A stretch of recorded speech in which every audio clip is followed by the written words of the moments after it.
This is the Google Pixel 2 XL. Released in 2017, it brought some major upgrades over the first Pixel, including a refined design, a more modern setup with thinner bezels, the typical hardware improvements you would always expect, and most importantly, a far better camera that set Google forward as the new industry leader in smartphone photography. Hey, how's it going? I'm Josh from 91 Tech, and it's hard to believe this phone is nearly 8 years old, as is its smaller brother, the Pixel 2, featuring those chunky bezels. There's a lot to like with these devices, and so I think it's about time we ask the question: how does the Pixel 2 and 2 XL hold up all these years later? The first Google Pixel and Pixel XL came out in 2016 and marked the end of the Google Nexus line, phones that had various manufacturers, making for one of the most interesting but also inconsistent phone lines we've ever seen. There's a lot of charm to the Nexus phones, but having to stick the branding of companies like Huawei, LG, and Motorola onto phones that were meant to be Google's foremost flagships took away from Google's own brand value and power. So it only made sense they would shift to their own all-new line of smartphones, and the name of Pixel just seemed like the perfect fit. While you wouldn't know it from the branding, the first Pixel was actually made by HTC, and you can kind of tell it does look like an HTC phone. Originally, it was potentially going to be made by Huawei, but Huawei wasn't willing to make the phone if they couldn't put their own logo on it as well as Google's, so that ended up falling through. I do kind of wonder what could have been, because the design of the Pixel is fine, but nothing I would consider great. I love the blue color, but there is a certain lack of refinement here compared to even Huawei's Nexus 6P from the year earlier, and those huge chunky bezels without even dual firing speakers just felt like a complete waste of space. Even so, we did get the general design layout that would form the blueprint for the next few years of Pixel, with its recognizable two-tone look and rear fingerprint reader. This phone also still had a headphone jack, something Google would proudly boast about at the time, as Apple was removing it with their iPhone 7. Keep a note of that. The first Pixel would ultimately receive a somewhat mixed reception, but there was a lot of good here. It was praised for its camera, and of course that clean, unbloated stock Android experience. It was a decent first step, and Google was set up perfectly to further refine and improve their new flagships with their second generation in 2017. At Google, we believe in questioning the status quo. A big question for us is, what if smartphones got smarter and simpler? Today, we're proud to introduce the Google Pixel 2, designed for you with the best of Google built in. And so it was. October 19th, 2017, shortly before the iPhone X was about to launch, the Pixel 2 and Pixel 2 XL hit store shelves. We're going to discuss both size options in this video, as they generally are the same, even if they look different. I also apologize for the cracked corner on my own 2 XL. I bought this phone for a really good deal many years ago when it was still worth quite a bit of money, so of course saving some cash came at its own cost. Thankfully, I don't think it really distracts from the experience too much.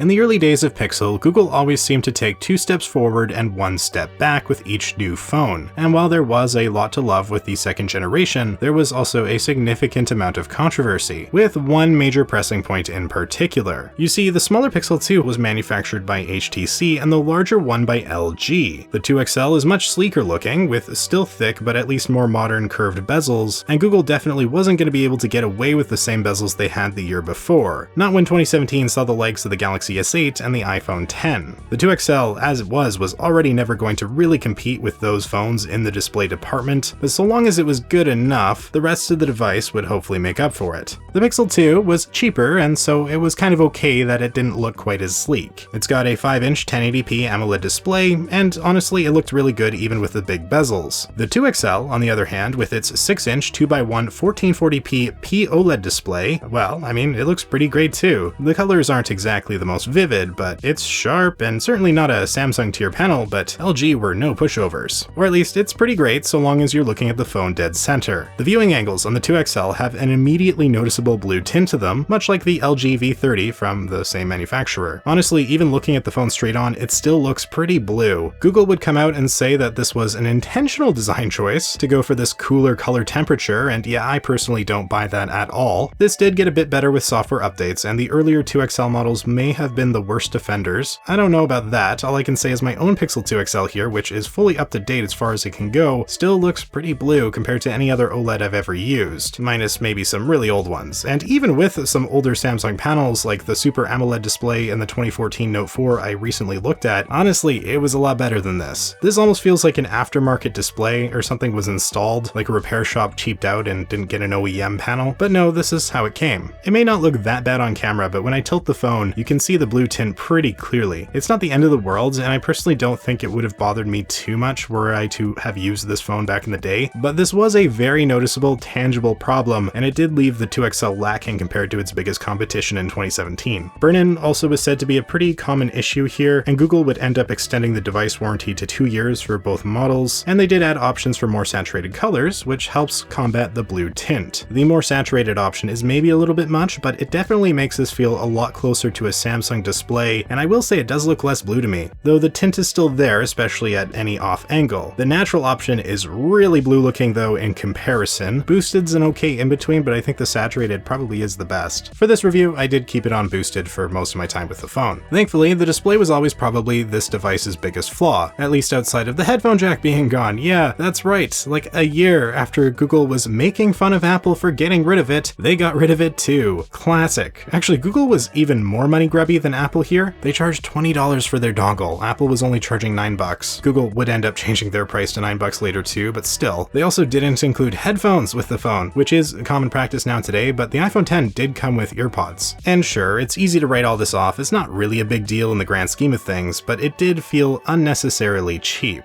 And again, Google literally was mocking Apple for the headphone jack 12 months before this phone. It is ludicrous they got rid of it so soon. Like, you couldn't hold off at least one more year to make yourself not look that ridiculous?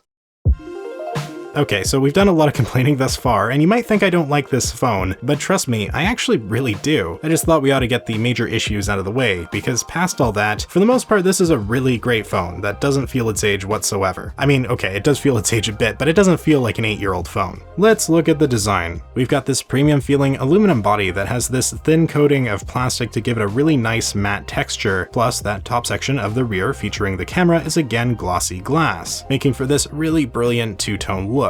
The first Pixel was nice, but this phone really refined things. Something about that first gen just doesn't look quite right to me, but this right here, now this feels like a flagship smartphone design, and it's held up really well. The lack of any heavy branding here with just that subtle G logo, it's really nice, and I only wish I had the black and white color with the orange power button. That thing is awesome, but the black is great too. The smaller Pixel 2 had just black, clearly white, and kinda blue. So there's some nice variety here, and I always loved how Google has been a bit more experimental with their colors compared to most other manufacturers. The 2XL also just feels really good in the hand. It's got a nice weight to it, it's not too thick, and the lack of any super big camera bump is just a breath of fresh air, honestly, especially compared to the modern Pixels of today. The fingerprint sensor on the back wasn't always everyone's cup of tea, but it's an easy to reach location, and it's both fast and reliable. The haptics on this phone too are pretty good for a 2017 Android. We also have the addition of Google's Active Edge feature, which allowed you to launch Google Assistant by squeezing the sides of the phone. I always thought this was kind of cool, albeit not the most useful gimmick ever, as it's not exactly difficult to just hold down the home button to accomplish the exact same thing. I wish I could map this to whatever I want, but you can also squeeze to silence the phone too, at least, so that's something, and you can also customize the amount of pressure required to activate it. There is an always-on display, which is nice, and I mention this purely because as of making this video, this is still a feature on the Apple side only on Pro iPhones. Just thought I would point out how absurd that is. I don't think it gets enough flack, but anyways, it's nice to have it here. We have proper IP67 water resistance, which was notably missing from the first Pixel. There's no wireless charging, as we do have that aluminum body, and that's something that would come with the next year's glass Pixel 3 and 3XL, which, at least from the back, would further refine the design. That frosted glass is just breathtaking and feels fantastic in the hand. Still, honestly, one of my favorite smartphone designs of all time. From the back, specifically. We don't need to look at the front of the 3XL, please put it away, think of the children. Turning to the front of the notchless 2XL, we've already talked about the display and its relatively thick bezels, but I do think it looks pretty sleek. And we have dual firing speakers, which were, for some incomprehensible reason, completely absent from the first Pixel, despite it being on both the Nexus 5X and the 6P. While the thick bezels of the Pixel 2 are certainly behind the times for a 2017 flagship, I actually kind of appreciate the direction that Google went here. I mean, sure, an ultra-modern, near-bezel-less form factor might have looked really cool, but it's never been by any means really necessary to the actual experience. That 5-inch Pixel Pixel 2 with 64 gigs would run you $650 US. The 6-inch 2XL, $850, also with 64 gigs. For an extra $200, considering the only main big difference is the display, that smaller Pixel 2 was arguably much better value. It also didn't have any of the blue tinting issues. The 2XL being larger also does mean a larger battery, though both phones should have gotten you a day no problem. Of course, smartphone batteries do degrade over time, and so with more usage over the years, your performance would only get worse. If you somehow were still using one of these phones nowadays, you would probably want to keep a charger nearby, but odds are there aren't too many users still left on these. And in fairness, there weren't a ton of users to begin with. Google sold roughly around 4 million Pixel 2 and 2XL units, which might not sound terrible until you realize the iPhone X sold about 63 million units, the iPhone 8 and 8 Plus around 125 million, the Samsung Galaxy S8 around 41 million, and well, you get the idea. Yeah, comparing Google to Apple or Samsung is a bit unfair, especially since the Pixel line was just getting started, but low sales have been a persistent issue for these phones. They've seemingly seen some more success in the past few years, which is a good sign, but for all their marketing and hype, Pixels have always been a fairly niche smartphone line. They were always a darling of tech reviewers though, especially when it came to the cameras, and it is photography where the Pixel 2 and 2XL would really shine.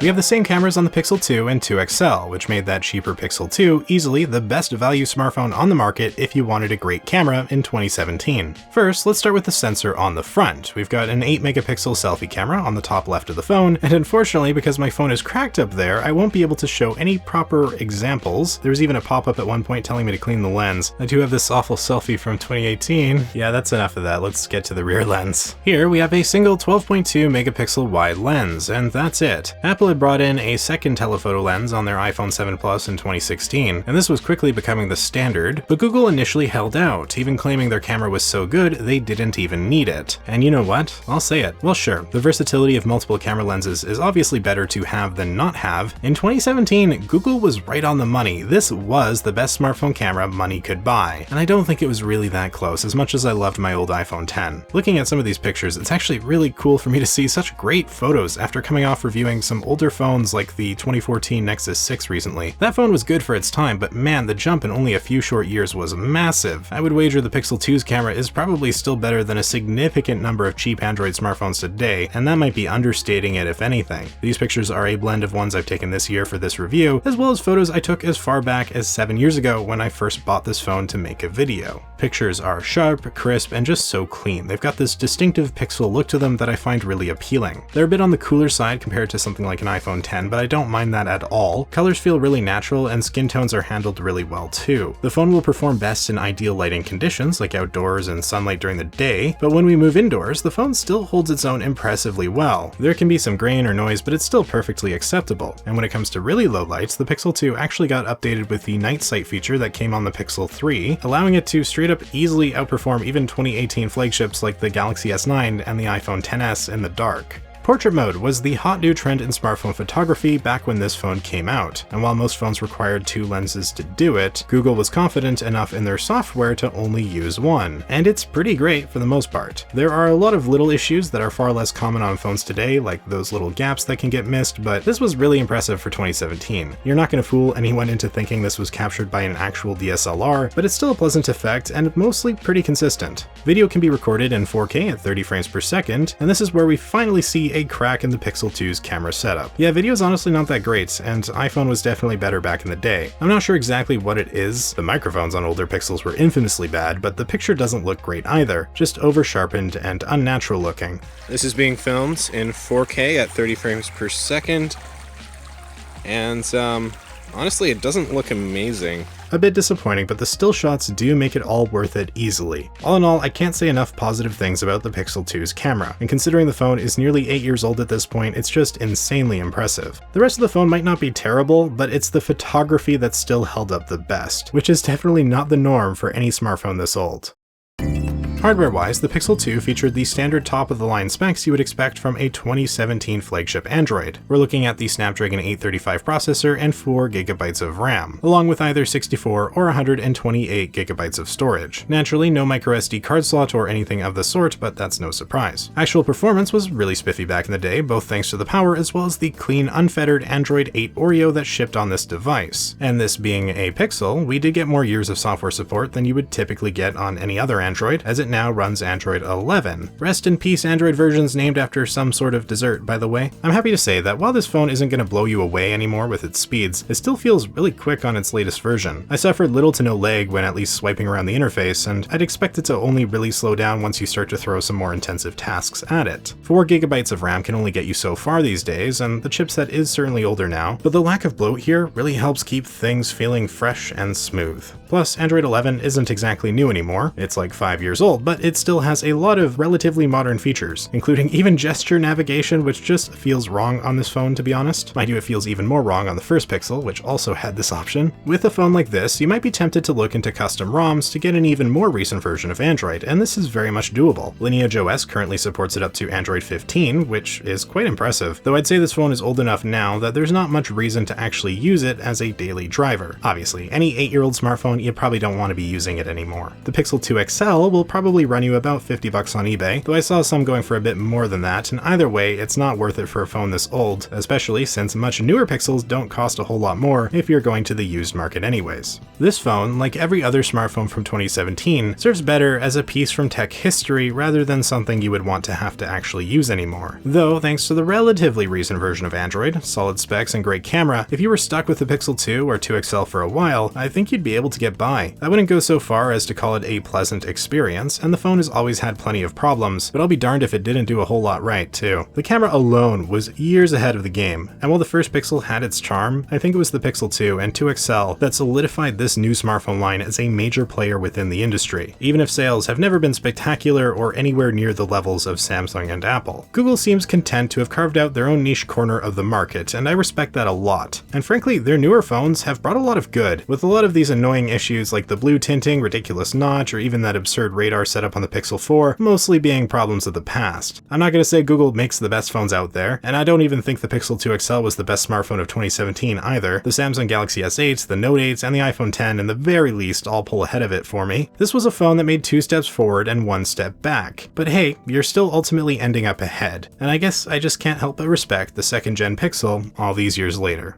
And so with that, I think I'm right about done here. This was a fun video to put together. It's been years since I've taken a look at the Pixel 2 XL, and I did do a video on the first Pixel not that long ago, which I'll link in the description, along with my reviews on a few Nexus phones if you're curious to see the precursors to Google's current smartphone line. What do you think of the Pixel 2 and 2 XL? Were these underrated gems, or were they perhaps even overrated by tech reviewers back in the day? As an iPhone 10 owner back in 2017, I do remember rolling my eyes at all the praise this phone was getting, but I was clearly pretty biased, so definitely let me know your thoughts in the comments down below. If you found this video interesting, please hit that like button and consider subscribing for more content just like this. I might take a look at the Pixel 3 XL in a bit here, we'll have to see how this video does, but again, definitely hit that like button if that's something you want to see. It really helps me out and lets me know what you guys want to see in the future. In the meantime, make sure you come join our Discord server if you haven't already. Great community over there, and huge shout out to the channel members. Thank you guys so much for your support. And thank you all for watching. I'm Josh from 91 Tech, and I will see you all next time.